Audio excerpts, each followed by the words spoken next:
It's time for the Your Personal Bank Show with Ferenc Toth. In an era of chaos, confusion, and craziness, Ferenc is a voice for common sense. As a financial literacy educator, speaker, and entrepreneur, Ferenc cuts through the noise to help us understand how current events affect our money, economy, and our freedom. Now, here's Ferenc Toth.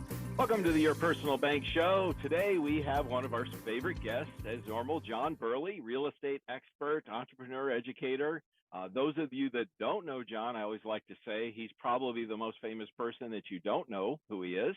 Well, I'm going to really strongly encourage you to stay tuned today because you're going to learn a lot about real estate, what's going on today. Because not only John is an educator, he's an actual practitioner. He's investing in real estate as we speak. So he's doing what he's teaching. So John, thank you for joining us on the show. Ferenc, awesome to be here. Love the show. A big fan. And excited about what's going on in real estate and interest rates and the financial world in general right now. A lot of big stuff happening. Well, yeah, lots of change. In fact, that's the big news in real estate is interest rates. So let's just start there. What do you recommend? What's going on in the interest rate world in real estate?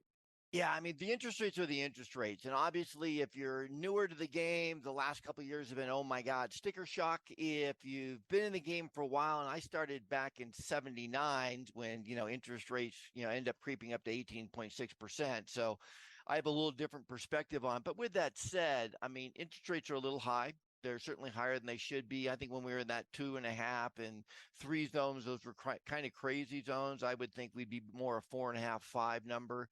As an investor, the first thing we always have to go back to is core basic training. And the main thing I learned as a very young man, because I cut my teeth in this business when interest rates were just absurd, is it's not the rate of the interest, it's the rate of the return.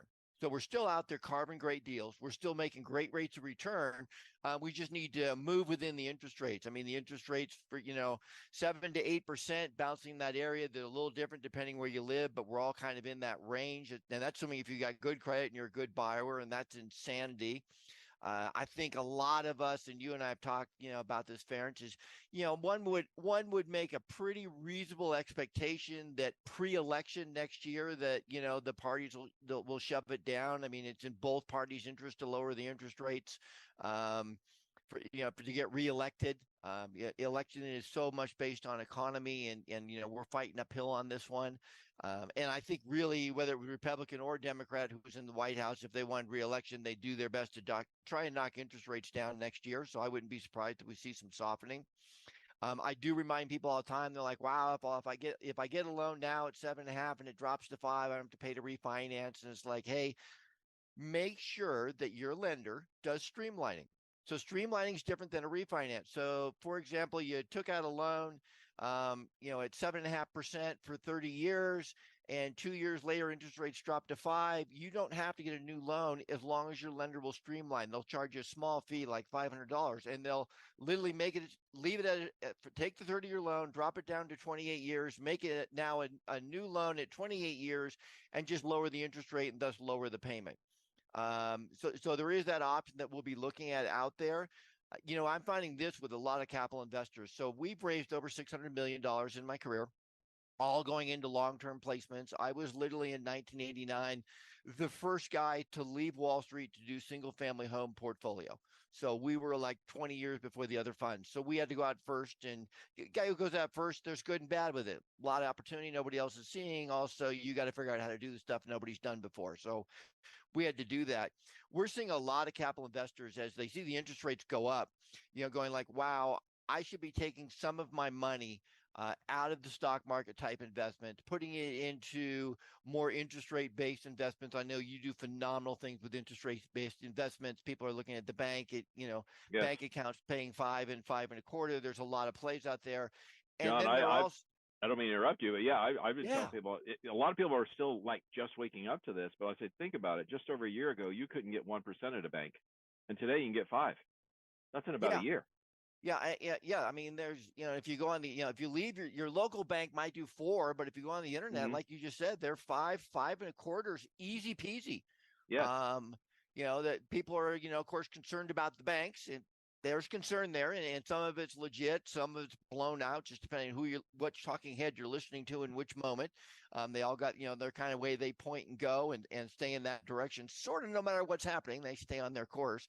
I think though what we're seeing is an awareness that, wow, I want the interest rate to be good for me. I want it to be good for me borrowing, and those don't go hand in hand. So that if you're getting money from the bank, it's good. But then when you stop and go like, well, wait a minute, 5%, geez, after I pay taxes on that, and then after inflation, am I really making 5% or even close? And so we're finding a lot of people are going into the that we work with are doing the real estate, and they're going, with a fixed rate program, making on the low end 4 or 5% income the first year. On a more moderate, higher end, 6 to 8%, their income cash on cash, but then they're seeing all the benefits, instantly tax benefits offset most of that income just from owning the real estate. And then, of course, they're now in the long-term growth game. So a lot of people are coming to realize that although we've got challenges in the sector, real estate certainly, and I would not be starting new big positions in very much commercial that's out there today, because Right. it's teetering on some pretty risky times right now from a vacancy future risk side. Mm-hmm. But a lot of people are really looking at, wow, if I can get the nice income play that's similar to that 4 or 5, 6% range, if I can get that not technically as interest, but as earnings coming in every month in cash flow, and then have all the tax benefits and all the upside, that real estate is really a phenomenal play. I think most people are looking at core real estate assets as much safer than the stock market. They're also looking at historical returns that are much higher, and they're also looking at there's some unique plays within the sectors that are out there. A lot of stuff's overlooked, and a lot of people are scared and fear. So I know a lot of your listeners, they've already gotten this. Fear means opportunity. Fear doesn't mean we pull out and go into the fetal position and put our money in our local bank at 1%. Fear means we start looking for where the opportunities are. And so, as a true contrarian, very long-term capital investor, we just see lots of opportunities in it. And we've been taking on lots of new properties and lots of new positions literally just this month. I mean, right now. So have stuff in escrow and buy them. And John, I've heard you talk about this before, but somebody who would have price sticker shock, right, because of the values of the real estate, what would you say to that person? Yeah, I mean, the asset class has gone up a lot. If we take out our emotions and we look at some real charts and start looking at long term, we'll see that, first of all, long-term interest rates were actually lower than what's normal. And the growth rate across the country, real estate, there's different markets obviously do different, but we're still looking at nationally, a 4% range is a real appreciation long-term, good times and bad times, taking in really great times and really bad times. Because too many people just want to, right now they want to cherry pick a short-term chart so they can get the 19 to 21 boom, but pretend 2008 didn't happen. Well, that's not how life works, because 2008's happened. And so when we look long-term, we're looking at really good returns in the sector. Leverage is easy. More of my investors are going cash. We pay a preferred rate of 4% versus borrowing from the banks. So we do have a lot more investors that would have leveraged, not leveraging today as much. Or if they are leveraging, we're doing leveraging with some of the existing financing that's there that we can talk about a little bit later. Sure. And then the other question comes to mind if somebody's looking at real estate investing is, the economy seems to be softening, getting weaker, and you rent a property out, for example, and people start losing their jobs. Then what? I would say that you need to be more cautious than ever. It would be a poor captain of a ship who today did not look out on the horizon and see a storm. Now, we don't know if you're going to get out of the storm. We don't know if it's a big storm. We don't know if it's going to be a small storm, but it would be no good captain would be looking out to sea today and not seeing the potential for storms. And the first way that you keep yourself safe is you're aware storms are coming, not just oblivious and pretending they're not. So I think when I look at the real estate, I really look closely at the sectors. Right now, our high preference is residential. Both on the multi side and the single family side. However, very strictly in Class B only. We're not touching the Class C sector right now. I do not want the massive additional government intervention that's coming into those sectors with the subsidy checks. I'm not opposed to a lot of the aid that's given, but I'm opposed to how it's administered. I know there's been great surveys, and the big thing right now is source of funds on renters, and all the landlords I know, and I've seen some huge surveys done. It's like we have issues with no source of funds. We only have issues with the administration that operates Section 8. And that's been a problem for 30, 40 years. That's not just a Biden problem. Just like Trump didn't do everything wrong, Biden didn't do everything wrong. This one's just been a horrible bureaucratic mess. Other sectors we love, and the reason we're liking the single family home and the multi-unit Class B, Ferenc, is because it's just solid. It's where America lives. Good Mm-hmm. times are bad. Those neighborhoods fill up. They're good, solid, decent neighborhoods. Class A's, the numbers don't work as well. Class C, it's Class C for a reason. And I'm always looking at, I want to move a resident that's going to live in a property for at least 10 years reality. And when I look at what good mom and dad, what good man is going to move his family into a Class C neighborhood and stay there? He's not gonna. And Right.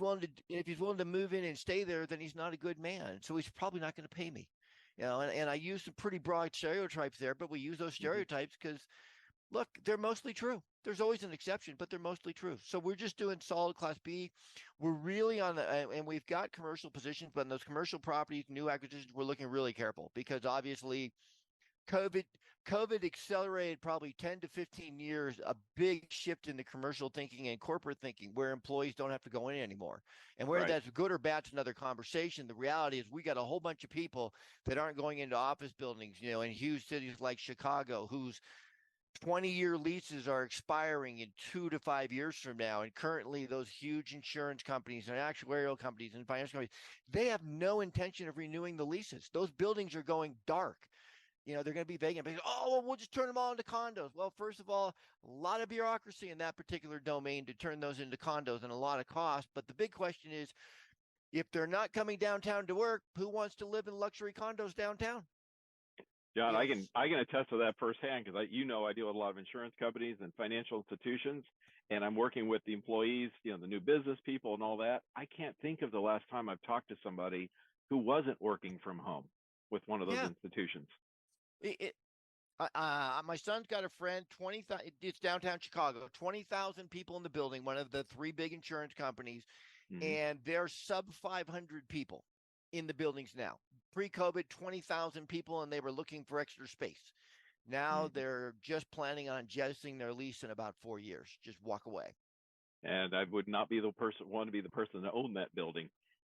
Yeah, no, there's going to be a lot of, just tremendous pain in that. So I think, there's a lot of people come up with these really cute, sexy ideas. They sound good, but are they actually going to hold water as an investment long term? It's just like, I wouldn't want to be buying any new malls in America. You can only put so many skating rinks in. Absolutely. Well, John, that's a great start. And folks, we're going to have John with us for the entire show today. So I'm really going to encourage you to stay tuned. We're going to discuss some other topics like owner financing, subject to assumptions, all those types of things. So again, I really strongly encourage you to stay tuned. And if you want to contact me and help you navigate this, I like what John said, the storm that's probably likely coming, contact me at yourpersonalbank.com. I'll be happy to help you with that. Stay tuned in the next segment. You don't want to miss it. Stay tuned for more common sense from Ferenc. For more information, contact Ferenc at 866-268-4422 or yourpersonalbank.com. That's 866-268-4422.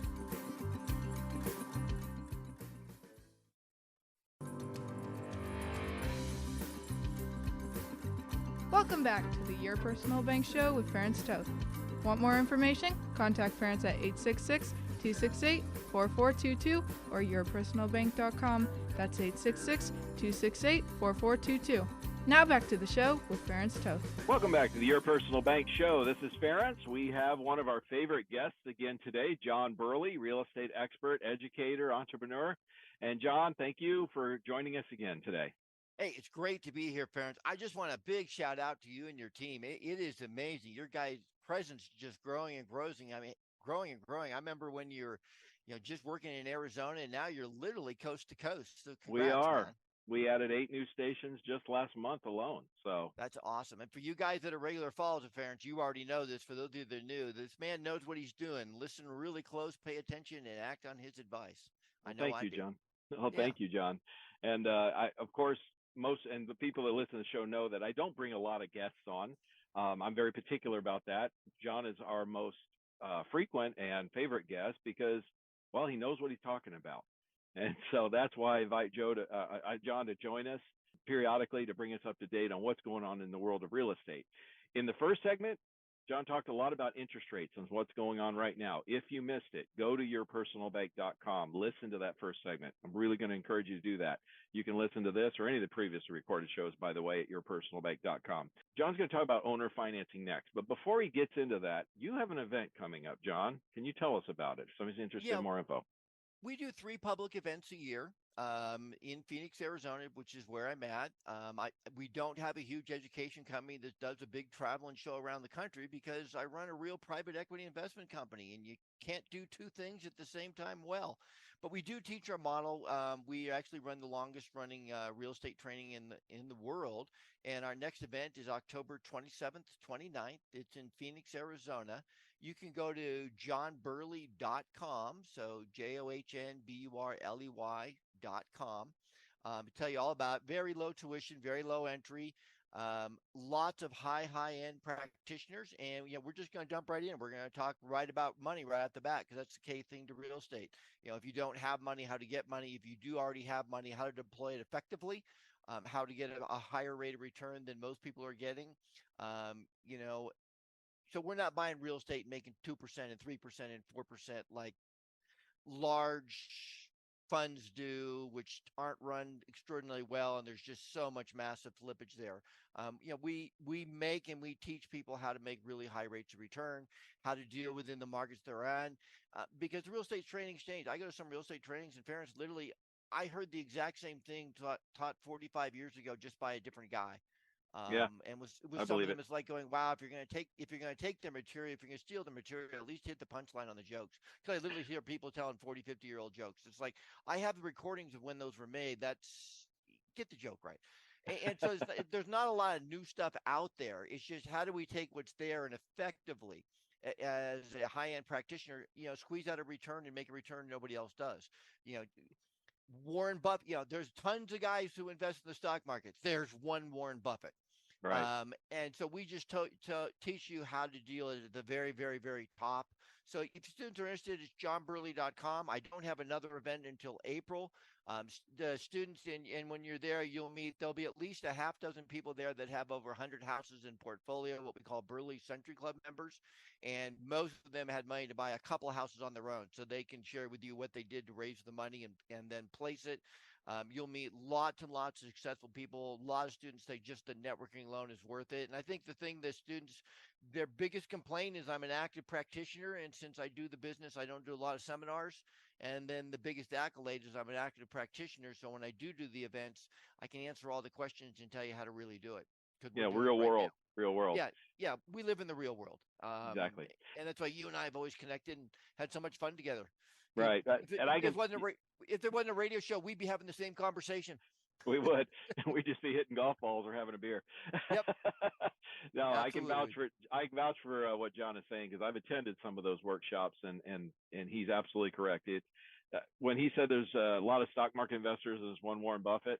There's a lot of real estate investors. There's one John Burley, and I would put you in that category, buddy. So thank you, man. I appreciate it. Okay, so let's get on to owner financing.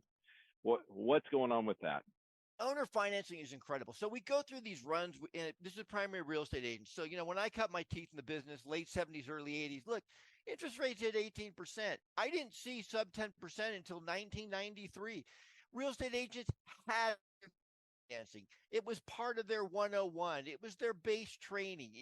Their courses were on how people assume existing loans, how people do owner financing.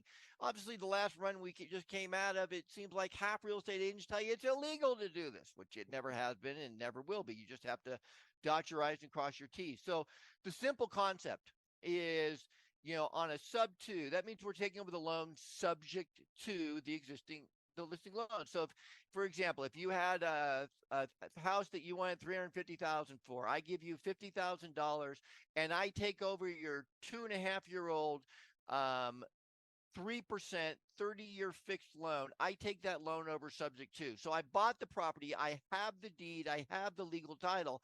And that's all recorded up front, full disclosure. However, the loan remains in Ferenc's name. We have a legal document where I agree to pay for it. However, we don't do the bank's approval. We don't go through the bank for an assumption, and that's called subject to. There's pros and cons to it. We spent a couple hours at the event going over it. The downside for the person selling the house is the loan remains in their name. And I know a lot of people are going like, why would anybody do that? Well, usually they're also in the position where after paying commissions and a little bit of repairs, they don't have money to do so. They don't have a bunch of equity. And second, they're 2, 3, 4 months behind on their house payment, so someone's about to foreclose. So it's a better option than foreclosure. It gives them some walking money and some cash. Their loan's brought whole, and then the payments are made and kept on time. So that's a subject too. And we've been doing a lot of those with very aggressive grassroots marketing programs. And we're picking up loans. The last one we did, 2.875. 2.875. It was worth 330. I paid 315, and it has a 2.875 loan. So I mean, just bam! It's like using owner financing subject to and assumptions. It's like I can turn the loan clock back 3 years and go grab those old great rates. They're complicated transactions. I know if you go on YouTube videos, people make it sound like there's nothing to it and nothing goes wrong. That's not true. And most of us smart enough to know YouTube videos are mostly just commercials. They're not necessarily all fact. And then what we do is the next thing we do is we do assumptions. So a lot of people was like, well, I do that transaction, but I want the loan out of my name. And so then we go through and we do the assumptions where we actually formally assume. And this is just kind of willy-nilly. It's the world we live in. I can be looking at the loan documents that clearly say the loan can be assumed with full qualifying, and I want to do it. And I'll talk to 1, 2, 3, 4 clerks. All like, nope, you can't do that. In the old days, you'd have to wait a half hour to call back to try and catch somebody else. Now there's so many people sitting on the other end of the phone lines, you can just call instantly, and you just need to talk to another clerk. And it's kind of been my experience has been if he's having a bad day, you're about to have one too. But the nice thing is today we just talk to somebody else. So sometimes I have to talk to 3 or 4 people before I can assume the loan that says I could assume, and then we just do the package. If you can't assume the loan yourself, then we teach you how to bring in capital investors that can sign for them. And so we're able to buy a lot of properties at numbers that work today because the prices haven't moved much from 1920 to today. In most markets, because there's not a lot of inventory, but they're stabilized, and so it's really a novel play right now because the expertise of the realtors became so low on this subject because they just didn't need to know it, and the veterans are reticent to reach back into their 20-year-old tool bags. And so there's just not a lot of people that are going after this. And most people who teach real estate, all they teach is greed, get rich quick, flip it, make it $1 billion, which isn't how that works either. Boy, I wish things worked like they all said they did. Yeah. It'd be a lot easier. We wouldn't have to ever work. Exactly. So there's not a lot of people that are aware how to do it. There's not a lot of people doing it. And I've got students all just crushing with these models. And then the third one we're doing, so the first one was the subject to in the creative financing, which is taking control of the existing loan, subject to you buying it legally and ethically, recording it. A lot of people teach us to do it in a land trust. Be very, very careful. Yeah, I've heard some things about the land trust, and I'm not fully understanding. Yeah, and maybe we have. Yeah, what's up with the land trust? Is that somebody should look at or just avoid? For most people, just flat avoid. I own properties in 12 different states. I don't use land trust on purpose. The main reason is land trust across the country has unfortunately, a well-earned perception of deception. There's nothing wrong with the land trust, except most of the creative finance deals, the naughty transactions, the things that went bad, that were taught that were shady, are put into land trust. So the perception is that the land trust is used for deceptive practices. And unfortunately, it's a fair-earned reputation. So Attorney General's office, Attorney's office, when they see land trust, red flag goes up. If you're on the West Coast, you're mainly in full disclosure states where the original thought with the land trust is nobody knows who actually owns it, which that also then means you attempted to defraud the lender. But the main thing it does is on the West Coast, they're full disclosure states, so you have to criminally say who owns the trust for real. So there's a lot better ways to do land trust, to do asset protection than a land trust. It doesn't do what it was made out to do. And I know some of the great masters that actually they're long passed away. Nick Kuhn would have been the greatest one. Out of West Virginia, and he had 1,400 houses, but he didn't use it to get around due on sale clauses because there was no due on sale clause. He used it as a way to hold it in the 50s and 60s and 70s when there was no internet. There was no communities that we have today. None of it existed. It was a very simple world. Up to, there's a lot of details. We have a whole package that covers it. Come to the event in October and we'll walk you through details because it's several hour conversation to really nail it and have the specifics. And if somebody wants more information on this, John, where would they go? Yeah, I'm sorry. Yeah, go to johnburley.com is the easiest way. JOHNBURLEY.com. On the top slider, just hit the October event coming up October 27th through 29th, and that'll give you more details. The big thing to do is just get the concept.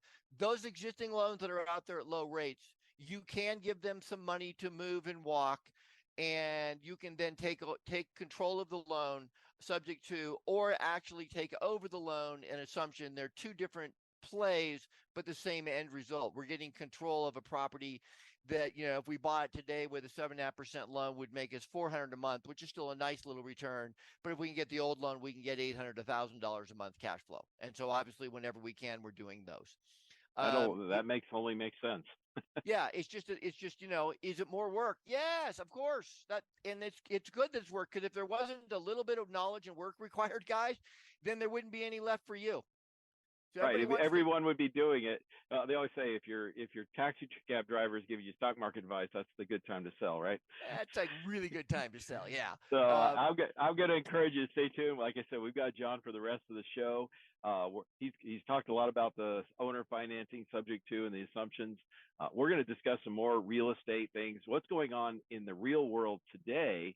And one thing I want to bring up, I haven't asked John this, but I'm going to bring up, the last time we talked, he had some great ideas of what could be done in real estate of owners versus investors in terms of interest rates and such. So I'm going to ask John some of those questions, encourage you to stay tuned. If you want to contact me on how to navigate this upcoming storm that's likely going to hit us economically, contact me at yourpersonalbank.com.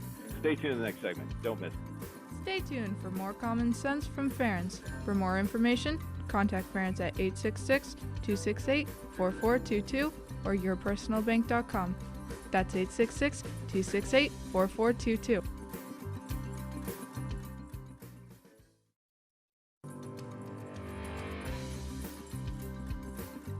Welcome back to the Your Personal Bank Show with Ferenc Toth. Want more information? Contact Ferenc at 866-268-4422 or yourpersonalbank.com. That's 866-268-4422. Now back to the show with Ferenc Toth. Welcome back to the Your Personal Bank Show. This is Ferenc. We have one of our favorite guests today, John Burley, real estate expert, educator, entrepreneur. Nobody knows more about real estate than John that I know, and that's why I invite him to the show. So, John, thank you for joining us again. Awesome to be here, my friend. Exciting times to be a real estate investor for sure. Absolutely. In the first couple segments, John talked about current interest rates, how to deal with those. He's talked a lot about owner financing and subject twos and those types of things. If you missed it, go to yourpersonalbank.com. You can listen to this or any of the previously recorded shows. I strongly encourage you to do so if you have any interest whatsoever in real estate.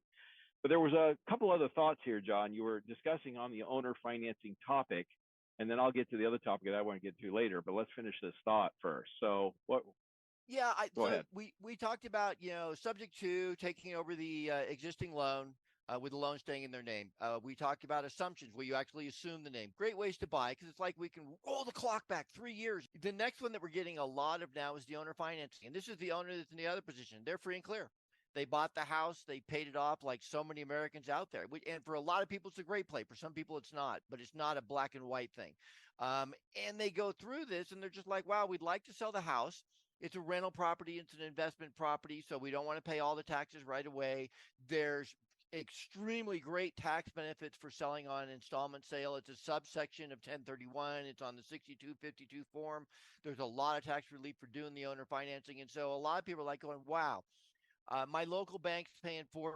There's an internet bank that are paying 5 or a little over 5%, but they're not thinking that. They're thinking the local bank 4%.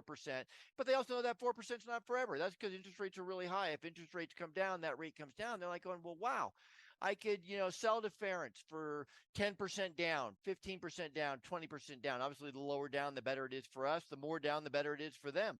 And, I can get a 4 or a 5% long-term rate. And a lot of them are looking at, wow, if I can get tax benefits under 1031 installment sale treatment, so I'm not going to pay my full income taxes. I'm not going to have all the income tax in the future. There's a lot of tax benefits. If I can have a tax-favored investment that pays me 4 or 5 long-term secured by real estate I own, for a lot of people, if you don't need the cash today, and a lot of people are sitting on too much cash, their problem isn't that. They don't need the cash. For a lot of people, they're like, yeah, we'll sell owner financing. You bet you, John. I'll give you a 30-year loan, at 4.5%, 5%. And on those deals, it's like, now I don't need to beat you up on your price. If you'll give me great financing, if you'll loan me 5%, I'll give you $400,000 for your $400,000 house all day long. Hell, I'll probably give you 410 or 420 for it because the cash flow numbers work. Because I learned a long time ago, we talked about it early in the show, it's not the interest rate, it's the rate of return. It's also not the price, it's the rate of return. Most investors forget the rate of return is what we're looking at, not the interest rate, not the price. So it's how do you use better skill sets that we teach to come into a marketplace where most people don't know how to make a good return, but you do because you have better knowledge, better information, better skill sets. And that's what great investing is about. It's not about can you make money in 21 when the market's going up? Heck, everybody made money in 21. It's can you make money in 23 and 24 when things aren't going crazy? That's when you know you're a great investor, and that's when you know you have a model that works. See, most models that are taught out there, they only work if the value of the asset goes up. Well, of course the stock market works if the stocks go up, and of course real estate works if they go up. But everybody should make money when it goes up. The key is, can you still make money when it's not going up, when it goes down? And is, how I was taught, and learned to do it all these decades is that, look, your model needs to thrive most when markets are down or when there's stress in them, like we have now. And that's what we designed for. These are the glory days for investors who know what they're doing. When everybody else is pewing, it's so bad. And you know this, Ferenc, because Yep. we're on a Zoom right now, and and I can see Ferenc because we're not together in the studio, and he's just smiling because this is the truth. When Yep. everybody is scared, when everybody wants out, that's when the guys and gals who know what they're doing smile, step in, and make all their money. We don't make Right. our money when the market's going up. We make our money when it's not. I And said so, and chaos the owner creates financing, opportunities. yeah, absolutely. And the Change owner creates financing is opportunities. just another way for us to get in there and grab the money. So there's, giving you guys just the kind of open the can of worms for you, subject to assumptions, owner financing. Go to johnburley.com. There's a bunch of free downloads there. There's the event we have coming up in October, and we do an event every 3 times a year. So next one will be next April. Yeah. And the bottom line is, like you said, in real estate, you're either looking for a good price or you're looking for a good financing. Either works. Yeah, either works. And just a hot tip out there for you people that are looking to buy your own home, to live in your home. Look, I think if we were to look at most likely scenario at sometime in the next year or two, interest rates will be lower than today, probably 25+%. I'm not a prognosticator. Nobody actually knows. We just have opinions. But I don't think anybody would be stunned to see interest rates go below 6 in the next year to 2 years. So I would not do what everybody's telling you to do. I would not have, if you're buying a new home with a builder or you're buying a newer house, I would not have them put 2-3 points into lowering the interest rate. Take the discount on the property. Don't pay the interest rate down because you're going to be refinancing or streamlining that loan in a couple of years anyhow. So I wouldn't be buying down a loan today. I wouldn't be paying that money, especially on your own home, because you're going to get a better rate in the near future. Like you said, I've heard you say this before. You marry the property, not the rate. When I was taught it, and it was Bill Nickerson in the late 70s, early 80s. He was the first guy that wrote a creative real estate book. And most seminars that I see today are literally just his stuff. Bill used to always say, because we were in an era of interest rates where, 14, 15, 16, hit 18.6. And he was always like, look, you marry the property and you date the rate. Yeah, that's what it is. Yeah. Yeah, and in that era, obviously, man, we were doing sub-twos assumptions and owner financing on almost every transaction because nothing worked at 15, 16% interest rates. So we just Right. did the creative stuff. So like right now, for me, it's like, okay, I just got to roll the clock back, take the old tools out, modernize them, and then go do the same thing again. And that's all we're doing. And I think that's also brings up a point is if you're talking to somebody who's been giving advice, investing, whatever it may be, and I think it comes down to you dealing with somebody who gives advice in the financial industry, real estate, or any of those, and they've only been around long enough to see the markets go up. They don't know what a bad market looks like. This is no dish on anybody out there, but just the truth is, and the reality is, you don't know how to deal with down markets until you've gone through them. You have to personally go through and experience those. I'm blessed that I've been through 4 big downturns. I've been through full cycles. And therefore, when things go haywire and go wrong, we can reach back to our historical experiences of having actually gone through it and go like, okay, look, this is what we did then. We have to slightly change it, but we have a plan. A real popular model of late, although it's in the doldrums right now, was the burn. It's a great idea. Buy a house, renovate it, refinance it, do it again. Rinse and repeat. The problem is that model is based on interest rates must go down and or stay low, and prices must go up, and rents must go up way above normal historicals for that model to be sustainable more than a few years. Well, that's not a long-term model. It's a nice little trick to do when that opportunity is there, but it's not sustainable because obviously if you bought those houses, a year and a half ago at 4% interest rate, even if they've gone up a little bit, you can't go refinance them at 8% today to buy another property. You're dead. You're out of the water. Right. You're just stuck. And so, we're aware of those little plays and we'll use those little plays when they make sense. But mainly we're just looking, how do we make this work long term? And I think the first thing is, not to be in denial of reality. I mean, interest rates are higher. You got to get more creative and you have to buy better. And so that's what we do.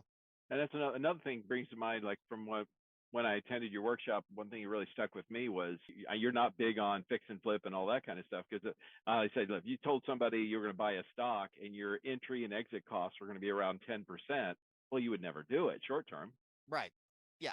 And the fix and flip models in real estate really do work. It's just, they're designed for when you're broke and you desperately need some money. And so if you do a couple of them, you're no longer broke. You no longer desperately need some money. So you want to look at more effective models. The first big challenge to real estate has always been it's a 9-10% transactional cost, 6% commissions, 3% or so in closing costs and miscellaneous.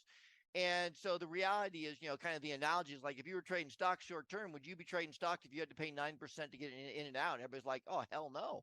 Well, Right. it's the same with real estate. It's a big chunk out of the profits. Doesn't mean you still can't make profits. You can. It's just not what the product was intended to do. It's a long-term product.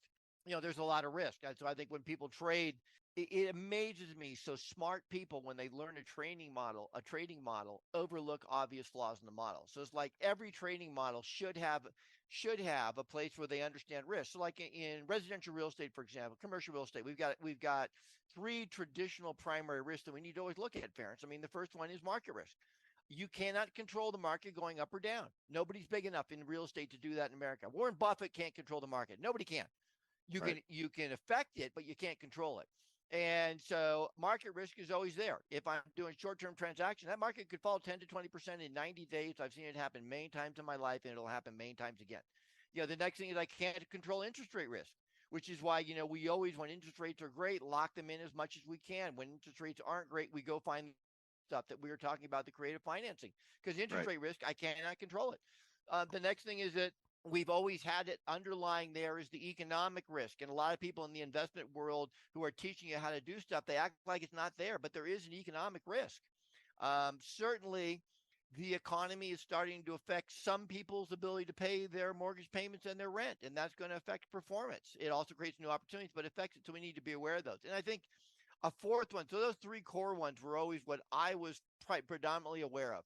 My model needed to always make sense, even if interest rate risk went out of control, even if market risk went out of control, even if local economies went out of control, my market always needed to make sense. For example, economic risk. In the United States of America today, in virtually every single city there is, if you're a blue-collar, middle-class person and you want to be employed, you're working literally today.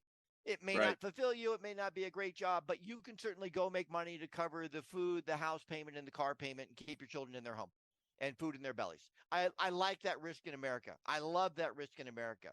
Um, and then, the other risk that's out there now, a fourth one that really has in the last 5 years become more and more of an issue nationally. It's been an issue for decades in some states, is just, the social political risk. I mean, so there's many states or counties or cities within states that have become very anti-investor, very anti-property owner, very anti-business. Hmm. Um, there's different solutions there. One of them, though, is that if you're going to be trading a large volume and doing a big business like we do, be in an environment that wants you. Right. So Avoid we those invest, that don't. for the most part, avoid states that don't want us anymore. In some of those states, I have holdings long term. I'm a California native. I haven't lived there in 34 years, but I have holdings still in that state. But boy, they don't like me very much, Imagine not. and they Well, want they John, want me to pay an obnoxious tax rate. exactly. All right. Well, appreciate you being with us.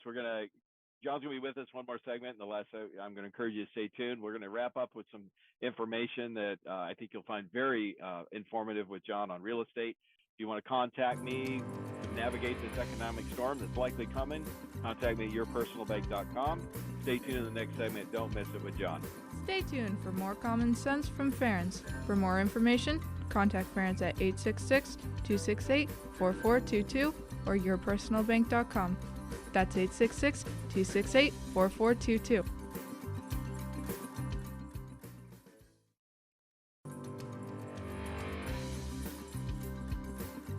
Welcome back to the Your Personal Bank Show with Ferenc Toth. Want more information? Contact Ferenc at 866-268-4422 or yourpersonalbank.com. That's 866-268-4422. Now back to the show with Ferenc Toth. Welcome back to the Your Personal Bank Show. This is Ferenc. We have one of our favorite guests, John Burley, with us, real estate expert. He knows more about real estate than anybody I know, and that's why I invite John to join our show. So, John, again, thank you for being with us. Awesome to be here with you and your listeners, Ferenc. Great time as always. And what I'm going to say is John covered some solid gold. He talked about interest rates, owner financing, subject to assumptions, a lot of really excellent and high-end real estate information for an investor.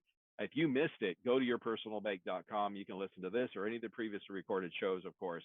But John, you touched on this earlier. I like the way you put it. If you're the captain of your ship, I think you said it something like this, that if you're to deny there's a storm likely coming, that's not very wise.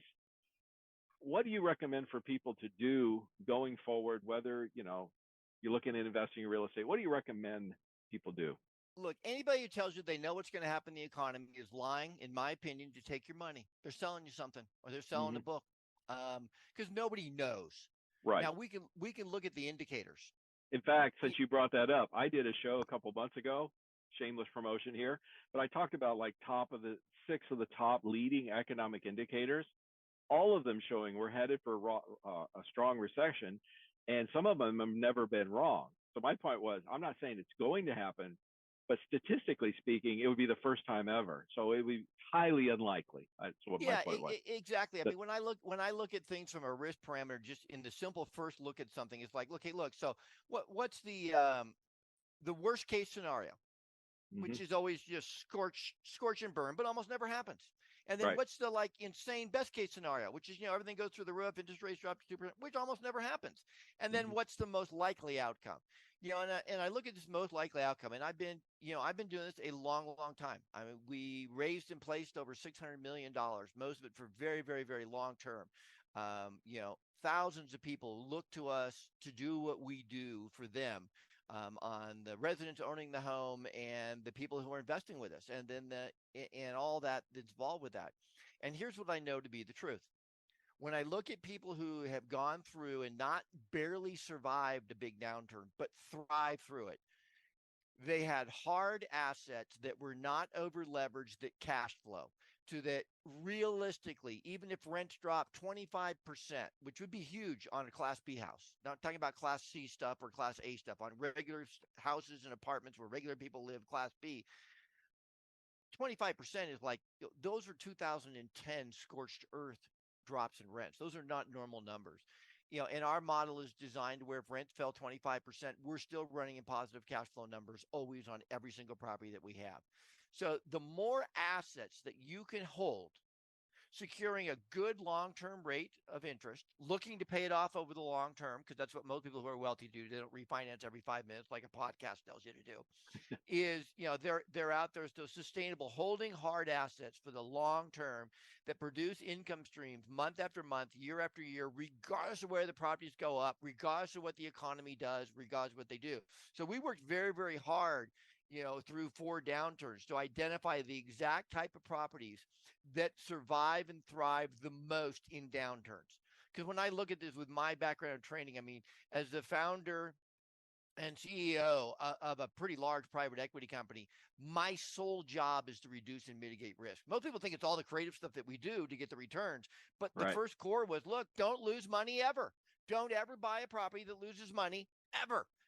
And I don't need to worry about its price, because if the economy's bad and prices go down, as long as I'm cash flowing every month, quite frankly, who cares? I'm still making my monthly $500, $600, $800, $1,000 per property every month on all those properties. So who cares what it's worth today? I didn't want to sell anyhow. And so holding those long-term assets, and real estate gives us historically the best vehicle there is. Unlike the stock market, when real estate correctly, the income stream comes in, where, and that would be the drawback to an S&P 500 type portfolio. When it goes down, it just goes down. There's no income stream. There's no offset. And well, John, you know this. I basically do kind of the same things you do, but with money. That's why I say guaranteed, tax-free, cash flow, positive cash flow. Because not everybody's wired to be a real estate investor. No, not for everyone. It's not for everybody. So Yeah, it's not. We have lots of people that's just like, yeah, we went to your event. It looks great. We love what you do. And let us just give you, let us just place money with you, because what you do is a lot of work. And it is. Yeah. Anything great is a lot of work. I mean, right. Again, this isn't a podcast, man. If you're going to have this be sustainable for the long term, you're going to work it. You're going to work them all and do good. And so what we, and with the growth and the tax benefits and things that are out there, we just know that right now there's tremendous returns. We're still getting them. Is it as easy as it was in 2014? No, 2014s are pretty rare. We're doing the work that's required to get it done. We're showing people how to do it. We're having a lot of fun with it. A thing that we've talked about earlier that people ask all the time is, John, my own home, should I own or rent? Let me just say this. It's a personal lifestyle choice, first of all. Historically, if people have good control of their finances, meaning they manage their money well, owning their own home is a tremendous boon. If you're married, every 2 years, you can sell it for up to a $500,000 basis, but most people will live in a home 5 or 10 years, make 200, 300, 400 grand, sell it, move into another one, et cetera, et cetera, et cetera. Paying it down and having it free and clear in the long run is a great thing for most people. Now, if you want more house than you should own, rent, because you can rent a lot more flash than you can buy. Most people, when they're starting out, especially your first home, is most people go and they buy more home than they should. I mean, it's like, so I can get a $700,000 loan, so I'm going to buy a $700,000 home. And look, I understand if you're in the Silicon Valley, that's a $1.7 million home. I invest in a lot of markets. I'm wearing the price differences. Just like we can still drive 30 miles outside Tulsa right now and buy houses that are beautiful homes for $75,000, and that exact same home in the Bay Area in California is $1.5 to $2 million. Same damn house, sometimes by the same builder. 40, 50 years ago. And so they're different prices. But so a lot of people, it's like just because you're approved for a $700,000 loan doesn't mean you should buy a $700,000 home. That's the people who are trying to maximize their commissions off of you. Of course, the mortgage brokers. John, one of my comments is, if the bank qualifies you for a $700,000 loan, what that is that's the bank saying that's the maximum amount of risk we're willing to take, we're willing to lend to you. Anything over that's too risky for us. So you're pushing the envelope, man. Right. Back it off some. Yeah, you're not Goose. You're not in a F-14 fighter. You don't need to push the envelope all the time. Exactly. Yeah, and it's like they call it a starter home for a reason. It's not supposed to be your dream end game home. Right. With that said, for most people, buying a home ends up being one of their smartest decisions, because most people are never going to be, an investor who makes $10 or $25 million a year trading. And so for most people, it's a great device. And manage the interest rates intelligently. Right. Understand that refinancing within the first 7 years is the bank's game, not yours. Because in the first 7 years on a 30-year loan, regardless of our interest rate, we only pay off 3% of the principal. Yet after Right. 10 years, we paid off 7%. The Right. bank, the sucker move is to refinance early. And that's what the bank always wants you to do, because that's the sucker move. And then they want you to pull your 30 or 50 or 100,000 of equity out. And well, what most people do with it, piss it away. Some do genuinely take it, reinvest it, and do the right thing with it, but that's a lot of discipline. We're Right. talking serious Well, yeah. discipline. And Well, yeah, most they people want just you to don't. the bank wants you to refinance because that's where all their profit is in the first 5 to 7 years Right. on those Yeah. loans. And Yeah. they just want to keep rechugging it, keep rechugging it. I will Turning say it. this. Yep. A lot of loans have a streamline option where we talked about this earlier, you can take the new rate but not do a new loan. And Right. those are loans when we're taking loans out today at the 7.5% rate in that range. We are making sure that the lender we're working with has the streamlined provision, so then in a year, 2 years, whenever it is, when interest rates do come down, I can go down there and grab that 5.5% rate, but not having to refinance and start paying the interest all over again. And I that might hate be the a good solution, John, because right now is a tough time to buy a home, and a lot of people have been waiting to buy for several years now. Frankly, yeah. they're getting tired of waiting. Many are. So, like you said, that either continue waiting, I guess, until interest rates likely come back down some, or use, like you said, get a loan where you can streamline it later. Yeah, and the market timing things that people do. I can't tell you, Ferenc, and you Right. were around because you met the number of people in 19. Real estate's too expensive. I'm going to wait for it to come down. Well, obviously, in most areas of the country, real estate's gone up 30 to 60% since 19. Right. 2019. Right. Yeah. Yeah, and they obviously should have loaded and bought the ranch in 2019 at 6% interest rate, not waited for 3% because the price had moved. The Right. reality is, nobody has ever successfully market timed in their lives. If you hit something, you just got lucky. Acknowledge you got lucky. It's okay. Just don't make it a plan. I hear that all the time where people will say to me, hey, I was in the stock market or the house. I sold my house. I sold my portfolio, and then it crashed afterwards. I had no idea. I just got lucky. Yeah, and there's nothing wrong with getting lucky. We all do from time to time. The challenge with getting lucky is when you think it was skill. Then you're in trouble. Because now the market's like, come on back, let's do this again. You think you know what you're doing? Let me teach you, because you Okay. Okay, folks, I'm going to really encourage you to attend John's event. You can hear from this show, you're going to get a lot of practical, real world advice and some really high end technical information that you probably are not going to find anywhere else, frankly. So, John, if somebody was interested in more information or wanted to attend your event, where do they go? Yeah, go to johnburley.com, JOHNBURLEY.com. Very interactive website. There's lots of free downloads there for you. And then there's also information on the upcoming events. The next one is October 27th, 29th. It's in Phoenix, Arizona. We've got a super, super, super incredible tuition available for you. So go check it out.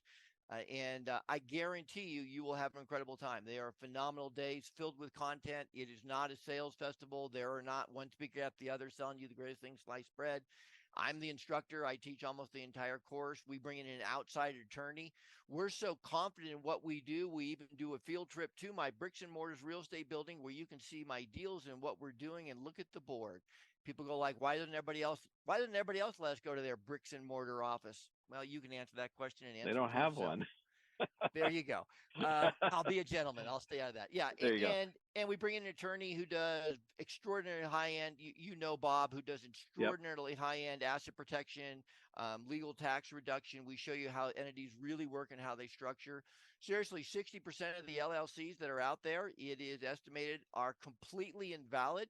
And if there was ever a lawsuit, would not hold up at all, would provide zero asset protection. The first most obvious one, some of you are going to go, you put it in Delaware, which, by the way, is for publicly traded companies, not for us, or you put it in Wyoming and you put it for Nevada and it's not registered as a foreign corporation in the state where the asset is. You have no entity in that state. You have no standing. Your Wyoming and your out-of-state entity has no standing unless it is re-registered and paid for again in the state that it trades within. So there's a lot of advanced things we do with the asset protection. We'll show you how we lock it down. I've had clients, where we literally have locked up in eternity over $1 billion for them, so that no one, including the heirs, can crack the piggy bank. That's So it, awesome. yeah, it's a Well, great time. We look yep. forward to seeing as many as possible. Ferenc, thank you, John, buddy. yeah, it was awesome as always. Enjoyed having you on the show. Thank you. Stay tuned to next week's show. We're going to have more great information. This was awesome with John. Again, if you missed any part of it, go to yourpersonalbank.com. If you want to contact me, yes, you can actually talk to me, yourpersonalbank.com. You reach out to me. I'll be happy to reach out to you and help you navigate this likely upcoming economic storm. Stay tuned next week, and as long as it's still on our money, in God we trust. Listen Tuesdays at noon and Saturdays at 1 to the Your Personal Bank Show for more information. Contact Ferenc at 866-268-4422 or yourpersonalbank.com. That's 866-268-4422. This show is designed to provide accurate and authoritative information. The presenter and guests of this program do not engage in legal, accounting, or tax advice. Professional advice regarding your situation should be sought if required. Some products discussed may have limitations and not be available in all states. Excessive unpaid loans may affect performance. Distributions may become taxable if not managed properly. Replacements may not be suitable for everyone. There may be charges when replacing coverage. Dividend rates and bank line of credit rates may change. For current rates, contact Ferenc at 866-268-4422 or yourpersonalbank.com. Again, that's 866-268-4422 or yourpersonalbank.com.